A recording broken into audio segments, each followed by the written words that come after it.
बहुत समय पहले पहाड़ों के बीच बसे एक छोटे से गांव में एक पुराना मकान था, ठाकुर हवेली। गांव वाले उसे भूतिया हवेली कहते थे, क्योंकि वहां से हर रात अजीब आवाजें आती थीं। बच्चों की हंसी, किसी औरत की सिसकियां और दरवाजों के अपने आप खुलने बंद होने की खटखटाहट। कहते हैं वहां एक पूरा परिवार भूत बनकर बसता है। भूतिया परिवार। यह कहानी शुरू होती है आर्या से, जो एक पत्रकार थी और सच जानने के लिए किसी भी हद तक जा सकती थी। उसने गांव वालों से सुना कि ठाकुर हवेली में कोई इंसान नहीं जाता, जो गया वो लौटा नहीं। आर्या ने तय किया कि वह वहां जाएगी और पूरी सच्चाई सबके सामने लाएगी। एक शाम वह कैमरा और टॉर्च लेकर हवेली पहुंची। सूरज डूब चुका था और आसमान में हल्की लालिमा थी। दरवाजा पुराना और जंग लगा था, पर जैसे ही उसने उसे धक्का दिया, वो अपने आप खुल गया। हवा में ठंडक थी, जैसे किसी ने उसके आसपास सांस ली हो। अंदर चारों तरफ धूल, टूटे खिलौने और दीवारों पर पुराने पारिवारिक चित्र टंगे थे। एक तस्वीर पर लिखा था, ठाकुर परिवार 1923। तस्वीर में पति पत्नी और उनके 3 बच्चे थे। सभी के चेहरे पर मुस्कान थी, पर आंखों में कुछ अजीब सा डर झलक रहा था। अचानक आर्या को लगा कि तस्वीर में बच्चों की आंखें हिल रही हैं। उसने पीछे मुड़कर देखा, दरवाजा अपने आप बंद हो चुका था। हवा का झोंका चला और टॉर्च बुझ गई। अब सिर्फ कैमरे की लाल लाइट जल रही थी। धीरे धीरे कमरे से बच्चों की हंसी सुनाई देने लगी। आर्या ने पूछा, कौन है वहां? एक मासूम सी आवाज आई, हम यहीं रहते हैं, मम्मी पापा के साथ। आर्या कांप गई। उसने कहा, मैं बस तुम्हारी कहानी जानने आई हूं। एक औरत की आवाज आई, तो सुनो। अचानक दीवारें चमकने लगीं और सब कुछ जैसे बीते समय में चला गया। आर्या ने देखा, वहीं ठाकुर परिवार जिंदा था। पिता, माता और 3 बच्चे खाने की मेज पर बैठे थे, पर माहौल भारी था।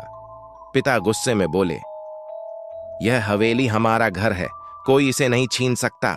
माता की आंखों में आंसू थे, लेकिन ठाकुर साहब, यह जमीन तो शापित है, यहां आत्माएं नहीं टिकती। तभी बाहर बिजली कड़की और सब कुछ काला पड़ गया। अगले ही पल आर्या ने देखा, पूरा परिवार जमीन पर पड़ा है, जैसे किसी ने उन पर हमला किया हो। उनकी आंखें खुली थीं, पर उनमें जीवन नहीं था। उसी पल एक परछाई दीवार पर हिली, एक लंबी काली आकृति जो हंस रही थी। वह शायद हवेली की श्रापित आत्मा थी, जिसने पूरे परिवार को अपना बना लिया था। सालों से उनकी आत्माएं वहीं फंसी थीं। बच्चे हर रात खेलते, मां रोती और पिता उस परछाई को रोकने की कोशिश करते, पर कोई नहीं बच सका। अब हवेली उनका घर बन चुकी थी, हमेशा के लिए।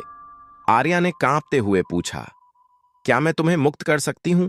आवाज आई, हां, पर तुम्हें हमारी आखिरी इच्छा पूरी करनी होगी। क्या इच्छा? हमारे कमरे के नीचे एक ताबूत है, उसे खोलो और उसमें रखा लॉकेट बाहर निकालो। आर्या ने साहस जुटाया और पुराने फर्श को खोदना शुरू किया। नीचे एक लकड़ी का ताबूत था।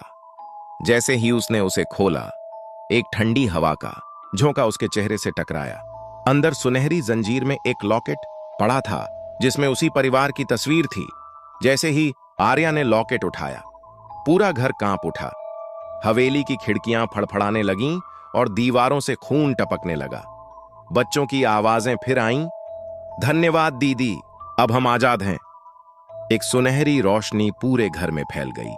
तस्वीरें जल गईं, आवाजें थम गईं और हवेली पूरी तरह शांत हो गई। सुबह जब गांव वाले पहुंचे, उन्होंने देखा हवेली अब सिर्फ राख का ढेर थी। आर्या बाहर बेहोश पड़ी थी। उसके हाथ में वही लॉकेट था। उसने आंखें खोलीं और मुस्कुराईं। भूतिया परिवार अब आजाद हो गया। कहते हैं उस दिन के बाद ठाकुर हवेली की जगह अब एक सुंदर बगीचा है, पर कभी कभी रात में हवा से बच्चों की धीमी हंसी सुनाई देती है, जैसे वे अब भी वहीं खेल रहे हों, बिना डर के, हमेशा के लिए। हवेली के नष्ट हो जाने के बाद आर्या को लगा कि सब कुछ खत्म हो गया है। परिवार की आत्माएं मुक्त हो चुकी हैं और अब वह शांति से अपने जीवन में लौट सकती है। लेकिन कुछ हफ्तों बाद जब वह अपने शहर वापस आई, तो अजीब घटनाएं फिर से शुरू हो गईं। रात को उसके कमरे की खिड़कियां अपने आप खुलने लगीं। आईने पर छोटे बच्चों के हाथों के निशान दिखने लगे और जब भी वह सोने जाती उसे किसी के फुसफुसाने की आवाज सुनाई देती। दीदी, हमने कहा था हम यहीं रहेंगे। आर्या घबरा गई। उसने सोचा कि शायद वह भ्रम देख रही है, पर अगले दिन जब उसने अपने कैमरे का फुटेज देखा तो हवेली के खंडहर के पीछे एक सुनहरी चमक दिखाई दी और उस चमक में वही बच्चों की परछाइयां थीं। अब आर्या को एहसास हुआ कि ठाकुर परिवार पूरी तरह मुक्त नहीं हुआ था। शायद हवेली के साथ साथ उनका श्राप भी किसी और रूप में उसके पीछे आ गया था। उसने तय किया कि वह इस रहस्य को पूरी तरह खत्म करेगी, चाहे जो हो जाए। वह वापस गांव पहुंची, लेकिन अब वहां हवेली नहीं थी। उसकी जगह एक बड़ा बगीचा था जहां फूल खिले थे और हवा में अजीब सी ठंडक थी। गांव के बुजुर्ग ने कहा, बिटिया, उस हवेली की राख से जो बगीचा उगा है वह सामान्य नहीं है। रात को वहां कोई नहीं जाता। कहते हैं जब हवा चलती है तो बच्चों की हंसी सुनाई देती है। आर्या ने उसी रात वहां जाने का निश्चय किया। वह अपने साथ टॉर्च, कैमरा और वही लॉकेट लेकर पहुंची जो उसने हवेली में पाया था। बगीचे में कदम रखते ही जमीन कांपने लगी। फूल झुक गए और अचानक हवा में ठंड फैल गई। तभी एक आवाज आई, दीदी, तुम फिर आ गई। आर्या कांप गई। कौन हो तुम? क्या तुम ठाकुर परिवार हो? आवाज आई। हाँ, पर अब हम बदल गए हैं। हमें फिर श्राप मिला है। अचानक जमीन से धुआं उठा और उसी में 3 बच्चों की आत्माएं उभरीं। उनके चेहरे मासूम थे, पर आंखें अब काली हो चुकी थीं। उनके पीछे वही औरत और आदमी खड़े थे, लेकिन अब उनके शरीर अंधेरे की छाया में लिपटे हुए थे। औरत ने कहा, तुमने हमें मुक्त किया था, पर हवेली का श्राप अब हमारे साथ नहीं, तुम्हारे साथ बंध गया है। जब तक यह लॉकेट अस्तित्व में रहेगा, हमारी आत्माएं शांति नहीं पा सकती। आर्या ने लॉकेट को देखा। अब वह चमक रहा था और उसके अंदर परिवार की तस्वीर हिल रही थी। वह बोली, मैं इसे नष्ट कर दूंगी।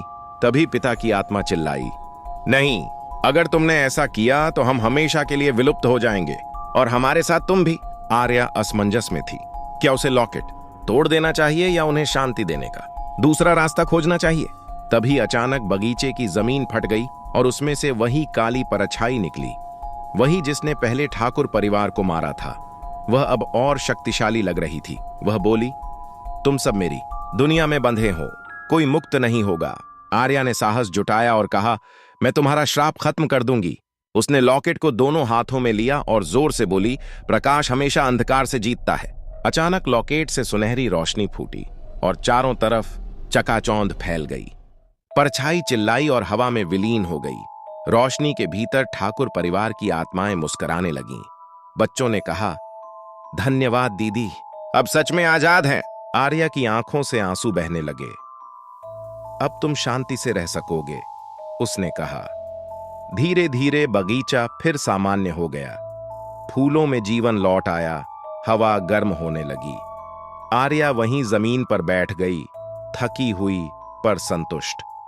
सुबह जब गांव वाले पहुंचे, उन्होंने देखा बगीचे के बीच में एक सुनहरी पत्थर रखा था जिस पर लिखा था, यहां सोया है ठाकुर परिवार, अब सदा के लिए शांत।